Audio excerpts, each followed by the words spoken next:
ये दिव्य लोकोत्तर महापुरुष हैं। गोतंत्र नामक ग्रंथ में लिखा है, नारायण भैया जी, गोतंत्र नामक ग्रंथ में लिखा है कि म्लेच्छों से, गो विरोधियों से, वधिकों से अपने जीवन में 10 गाय भी कोई मुक्त करा लेता है और उनकी सेवा करता है, भगवान शिव पार्वती जी से कह रहे हैं, तो उस व्यक्ति को हे पार्वती इस धरती पर मेरा प्रत्यक्ष स्वरूप समझना चाहिए। नहीं होते जिनका हम निरंतर स्मरण करें। हमने ये देखा है महाराज जी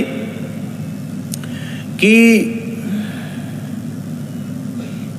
गाय की चर्चा तो अनेक लोग करते हैं, दास भी यत्किंचित गाय की चर्चा कर लेता है, गुरुजनों की, महापुरुषों की, संतों की कृपा से। पर अहरनिश गाय के लिए ही चिंतन करे,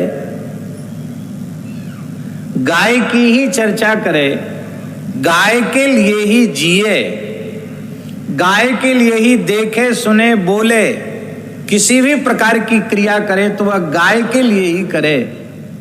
ऐसा यदि कोई दिव्य महापुरुष इस समय वर्तमान में कोई दिखाई पड़ता है तो वो हैं पूज्य श्री स्वामी दत्त शरणानंद जी महाराज, पथमेड़ा महाराज। निरंतर गाय का ही चिंतन।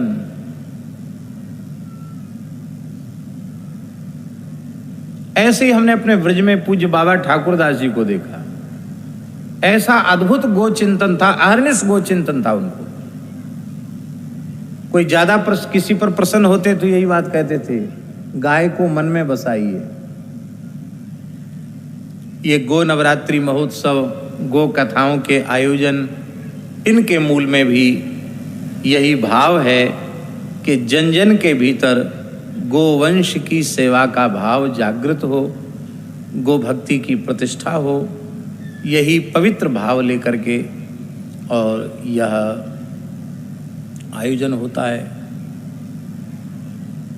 अपने हाथ से प्रत्यक्ष गो सेवा करने वाले, गव्य पदार्थों का आहार करने वाले और हजारों घरों में अच्छी उन्नत नस्ल की गायों की प्रतिष्ठा करने वाले हमारे पूज्य बारह घाट वाले महाराज जी।